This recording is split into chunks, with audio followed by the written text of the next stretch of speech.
Discover the secret lives of ancient Roman soldiers, the backbone of an empire. Ancient Rome's greatness, often showcased in movies, was built on the strength of its military. Let's explore the lives of these soldiers, their training, and the unexpected truths that reveal their impact on the mighty Roman Empire. Throughout its long history, ancient Rome underwent various transformations. Let's briefly discuss the history of ancient Rome from its founding to its fall. Ancient Rome was founded in the 8th century BC and initially governed by a monarchy.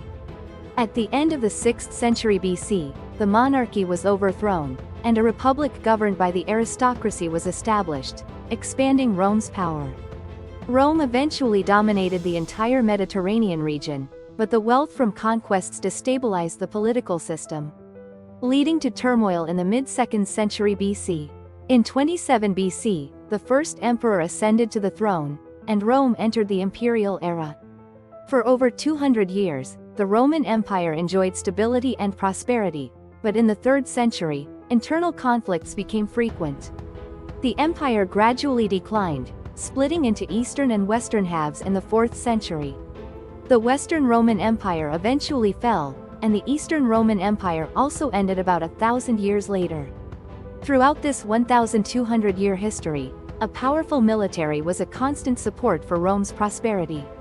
Ancient Rome underwent various changes, and naturally, its military evolved over time. In the mid-Republican period from the 3rd century BC to the 2nd century BC, there were citizen soldiers. Many were wealthy farmers with significant assets, who were summoned to fight when war broke out and returned to civilian life afterward. Being a soldier was considered a duty to the state and an honor. However, as Rome's territories expanded, citizen soldiers grew resentful of the constant military campaigns. In this situation, volunteer soldiers emerged. Unlike the wealthy citizens who became soldiers out of duty and honor, the army began to be composed of impoverished citizens who volunteered in search of work. This led to the professionalization of Roman soldiers. By the imperial period in the 1st century BC, these soldiers became part of the emperor's standing army, serving long-term assignments. Considering that previous armies were essentially ad hoc collections summoned for each war, the formation of a professional fighting force significantly enhanced military capabilities. These legionary soldiers maintained formidable strength until around the 3rd century, supporting the Roman Empire's prosperity. However, as the empire began to decline, the once mighty military gradually disbanded. Given the above, it can be said that the 1st and 2nd centuries AD, when Rome was in the midst of economic and cultural stability and development, were the golden age in the history of Rome's military. Therefore, this video focuses on the 1st and 2nd centuries AD, considered the zenith of ancient Rome, to examine the lives of soldiers at that time. During the zenith of the Roman Empire, it was in a period of stability and development. Today, this period is often referred to as Pax Romana, or the Roman peace. However, the peace of that time differs somewhat from what we imagine today. Although internal conflicts were quelled, external wars were constant. The peace applied domestically, but there were always threats from foreign tribes. Therefore, a strong military force was continuously needed, and the demand for soldiers was high, with a steady stream of volunteers. For the people of that time, becoming a soldier was an attractive option that could change their lives. For impoverished citizens, just obtaining a stable job as a soldier was appealing, but it was more than that. Joining the military was one of the few ways for citizens to elevate their social status. Upon completing their service, soldiers were guaranteed a secure life afterward. Soldiers who held certain ranks could become local politicians after retirement, gaining the money to start their new roles, effectively joining the elite. Even ordinary soldiers could amass enough wealth to start a business after retirement, securing their future stability. This allure led many impoverished citizens to aspire to join the military. For them, becoming a soldier was a powerful means to carve out a new life. What kind of organization was this attractive workplace for ordinary citizens? The military of that time was largely divided into two main units: the Praetorian Guard, directly under the emperor, and the legions stationed across various regions. The legions, which ordinary citizens joined, were composed of about 5,000 infantrymen, divided into 10 cohorts. Each cohort was further divided into 6 centurii units of 100 men, commanded by a centurion. Soldiers recruited by the centurion. The soldiers recruited by the centurion primarily used swords and javelins as their main weapons and were clad in armor and helmets as they headed into battle. In addition to combat, they engaged in the construction of roads and bridges, supporting the country in various ways. The eligibility to volunteer as a soldier was restricted to Roman citizens, typically males between the ages of 17 and 24. A disposition to strictly adhere to military discipline was essential, and simple-mindedness was preferred over intellectuality. However, being literate was advantageous for those aiming for promotion within the army, leading some ambitious volunteers to pursue education. Not everyone qualified to join the army, let alone aspire for promotion. This included slaves who lacked citizenship. The right to fight as a soldier and live for the country was an honorable privilege, somewhat akin to a special status. Slaves without assets or citizenship had no right to join the army. In other words, the military was not open to everyone. Nonetheless, for many, it was a place where dreams could come true. Treatment of soldiers. What kind of treatment did those who became soldiers receive? First, let's look at their compensation. Roman soldiers received a stable income throughout their service. Around the 1st century, a soldier's annual income was approximately 300 denarii, slightly above the average income of a common citizen. Given that the monthly living expenses for a typical family of 3, plus 1 slave, were about 47 denarii. A newly enlisted single soldier enjoyed a relatively good income. However, equipment costs and food expenses were deducted from their salary, which was issued as a payment certificate rather than cash. Additionally, bonuses equivalent to monetary rewards were given on special occasions like the emperor's celebrations, victories, or royal birthdays. These bonuses, though occasional, were substantial. Furthermore, a retirement gratuity equivalent to 5 to 10 times their annual salary was provided upon discharge, which, by modern standards, was quite a generous amount. Initially, the retirement bonus was given in the form of land, but as suitable land became scarce, leading to dissatisfaction among soldiers, the system was changed to cash payments. Thus, the soldier's income was fairly generous, making military service particularly attractive to impoverished citizens. After serving for about 20 years, soldiers could secure a stable post-retirement life. However, only about half of those who enlisted as new recruits managed to complete their service and receive the retirement bonus. As soldiers, they faced the possibility of death in battle or dismissal by their superiors, which deprived them of a rosy retirement. Benefits of being a soldier.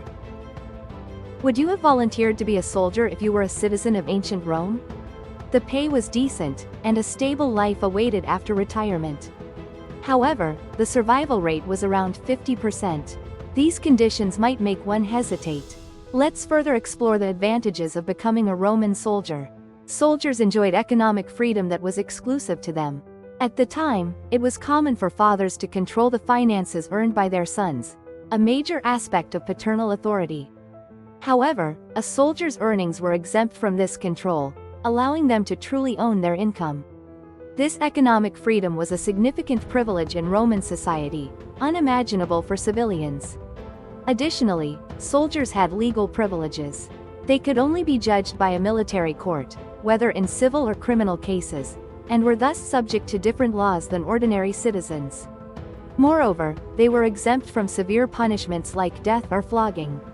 Roman soldiers were highly favored in various aspects. When a young man expressed a desire to become a soldier, it was perceived that his success in life was assured. If a survey were conducted among children at that time about their future aspirations, soldier might have topped the list. Soldiers' attire and equipment. Soldiers, especially in the provinces, were seen as representatives of imperial power, viewed with both fear and admiration. Their combat abilities and armed appearance made them special in the eyes of common citizens. The clothing and weapons issued by the state also distinguished them as soldiers. The standard attire of a soldier around the 1st century included a tunica, a short-sleeved, knee-length garment, always worn with a belt. The belt featured special decorative plates and buckles that clearly identified them as soldiers. Initially, soldiers wore two belts crossed in an X to carry both a long sword and a dagger, but later transitioned to using a single belt for both weapons. Over the tunica, soldiers wore a sagum, a cloak fastened on the right shoulder, and a poncho like painula. Their feet were protected by sturdy sandals called kalagay, and their heads by iron helmets equipped with pieces covering the sides and back of the head. The standard body armor was the lorica hamada, a chainmail made of interlinked steel rings, providing strong defense against strikes. Another primary armor was the lorica segmentada, constructed from multiple iron plates, balancing flexibility and strength. Soldiers carried large shields and were armed with javelins, spears, daggers, and swords known as gladi. The sight of soldiers clad in this equipment must have been truly spectacular. In reality, such imposing gear was intended to showcase the soldiers' special status and power. And the common citizens who saw them looked upon them with admiration. However, it is also said that their attitude became arrogant. The special treatment given to soldiers seemed to make them believe they were superior, often leading them to behave intimidatingly in public and sometimes even resort to violence. Their tyrannical behavior frequently appears in contemporary literature. It seems that there was a mix of admiration, resentment, and distrust toward soldiers among the general populace. Ancient Roman soldiers were favored in many aspects, which also led to public resentment. However, becoming a soldier had its disadvantages. The most significant risk was losing one's life on the battlefield. Additionally, soldiers were required to obey their superiors' orders without question, essentially surrendering their personal freedom. Furthermore, they faced legal disadvantages, such as being prohibited from marrying and being unable to purchase land outside the Italian peninsula. Despite these drawbacks, many people aspired to become soldiers, seeking the benefits that outweighed the disadvantages.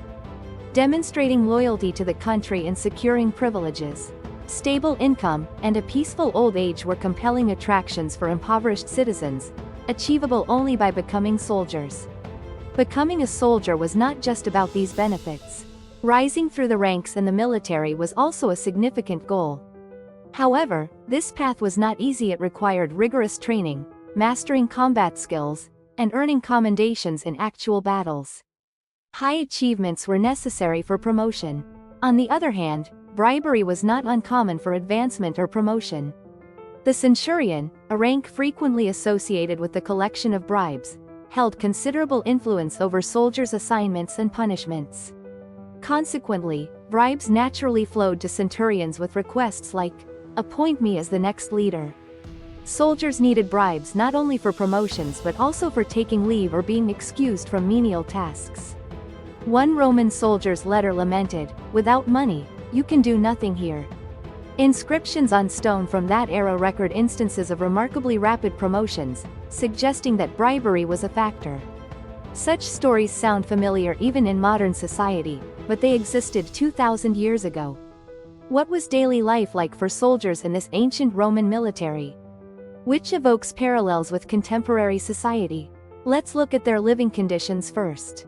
Soldiers typically lived communally in sturdy stone barracks. Officers like centurions were provided with private rooms, where they could live with their families. However, ordinary soldiers had to share a room of about 100 square feet with 7 other men, making it quite cramped. Nevertheless, these barracks were designed with considerable attention to the soldiers' health. The Romans of that time already understood the importance of good food, exercise, a hygienic environment, and proper sewage treatment for preventing disease. Soldiers were provided with nutritious meals, and the barracks were kept clean, well ventilated, and sanitary.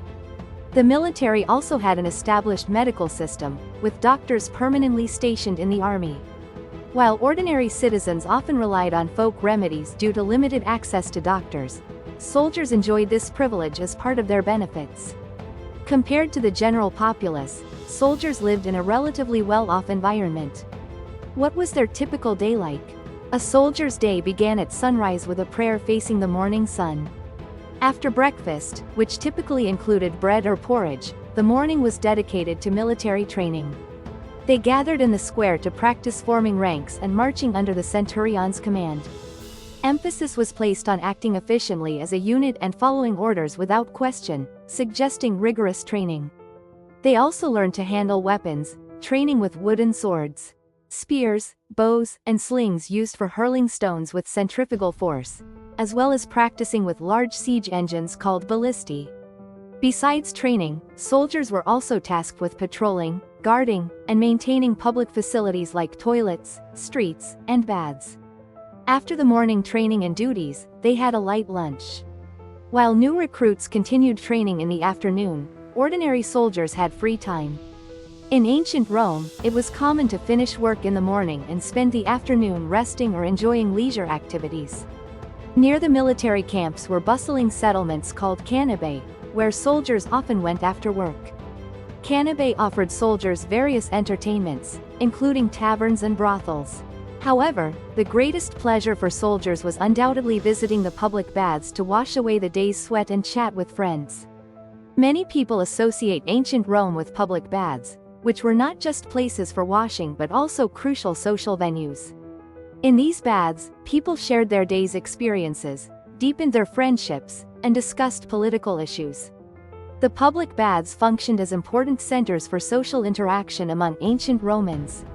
Soldiers were no exception. They talked about various topics in the baths, relieving their daily fatigue. After an exhausting training session, it is easy to imagine that the time spent unwinding afterward was particularly cherished.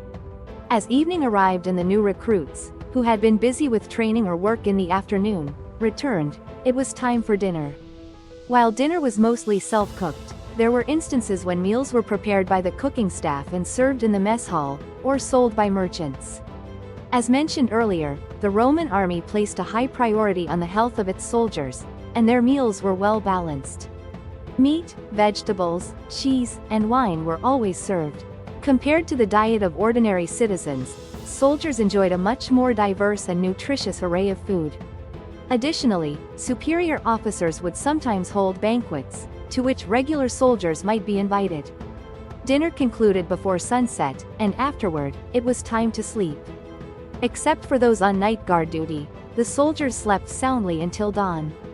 The daily life of Roman soldiers was characterized by early to bed and early to rise, plenty of physical activity, enjoying baths, and eating quality meals. They seemed to lead very healthy lives. Modern people might have something to learn from this. Among the many surprising facts about the lives of Roman soldiers, one of the most notable was the existence of guilds. Astonishingly, the ancient Roman army had what we would now call labor unions over 2,000 years ago. This development had a significant background. In the early 1st century, soldiers who joined the army were a mix of people from different regions, leading to weak personal relationships due to frequent relocations. However, by the latter half of the 1st century, garrisons became more permanent. This shift led to the formation of various guilds among soldiers to foster camaraderie and mutual assistance. Although the upper ranks often viewed these movements with suspicion as potential seeds of rebellion, and sometimes prohibited guild activities, the demand for such organizations among soldiers remained strong, and guilds continued to be deeply rooted among them.